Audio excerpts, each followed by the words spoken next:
The Apostle Paul once said this: "I have been crucified with Christ. It is no longer I who live, but Christ lives in me." Paul once wrote such a letter, saying he had already died with Christ. Now it is not Paul who lives, but Christ. What does this statement mean? It means Paul has died because of baptism. Paul has already died with Christ. And now, this Paul has a new spirit within him. The spirit living in Paul is no longer the old spirit controlled by sin, but has become a spirit belonging to Christ and to God. Previously, that spirit belonged to Satan. It was enslaved by Satan and bound by sin. But now he has been redeemed. So he has already died. Already dead. Sin can no longer control him. Because of baptism. Brothers, please understand. You were clearly baptized. Brother, you were baptized. Yet you're still alive and well. How can you say you've died? You're still alive. How could you be dead? We say death is by faith. We consider ourselves dead by faith. At the moment of our water baptism, we have already died. This is by faith. Therefore, we often say, justification by faith. If we truly believe, then we really have died. But if we think baptism is just like taking a bath, then baptism has no value at all.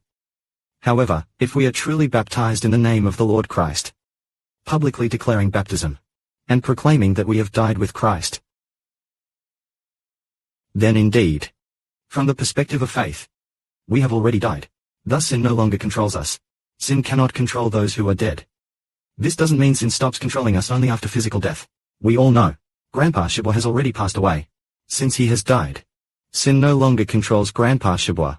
But we shouldn't wait until actual physical death for sin to stop controlling us. That's not how it works. By faith, while we are still alive, through baptism by faith, sin no longer controls us. Brothers and sisters, do you have this kind of faith? Yes. Amen.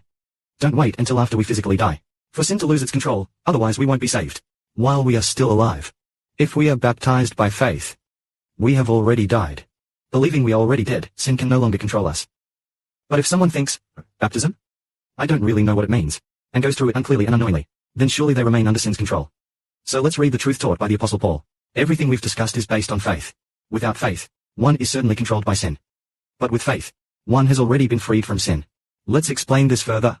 Therefore, every action should follow the pattern of the new life in the Spirit after resurrection.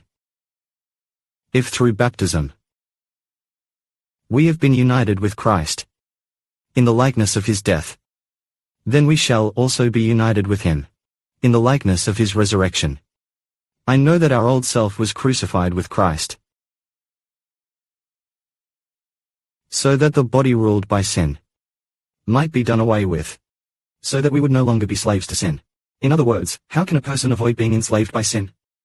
Only the dead are no longer slaves to sin. So how do we make ourselves die? Baptism. By faith, baptized in the name of the Lord. By faith we declare that baptism unites us with Christ's death, so that I have already died. Then how can Satan have any power? He can no longer act upon someone who is already dead. Thus, Christ truly took our place on the cross. When we are baptized by faith, it is as if we ourselves were crucified with Christ. This is faith. If we do not believe, then we remain alive. But if we believe, by faith it is as if we ourselves were crucified with Christ. Thus, all who believe in the Lord are baptized and crucified with him, having put to death the old self. So sin can no longer control us. Therefore, for those who have faith, sin has no dominion. But unbelievers continue living in sin. Here it says, for the one who has died has been freed from sin. It means the dead are freed from sin. We have already died. So what is it that now lives?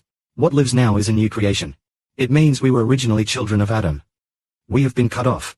That branch of Adam, that branch from that tree has been cut off. Snip, cut off, and then grafted onto the tree of Christ. So we have already died in those few seconds under the water. And when we rise up again, we have already been grafted into Christ's body. Now what lives is still the same branch. Yet it no longer belongs to the original root. So now it belongs to the root of this new tree. Now we belong to Christ's tree, Christ's branches. Previously we belonged to Adam. At the moment of baptism, we died.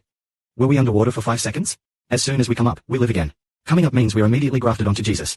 So in this way, those belonging to Adam's tree are called people of the flesh. Those belonging to Christ's tree are called people of the Spirit. And those who belong to the Spirit are freed from sin. This is baptism. It is freedom from sin. And now we've been grafted into Christ. Not only freed from sin, but also becoming people of the Spirit. Made holy, a new creation. May glory be given to the Father and the Lord. Amen.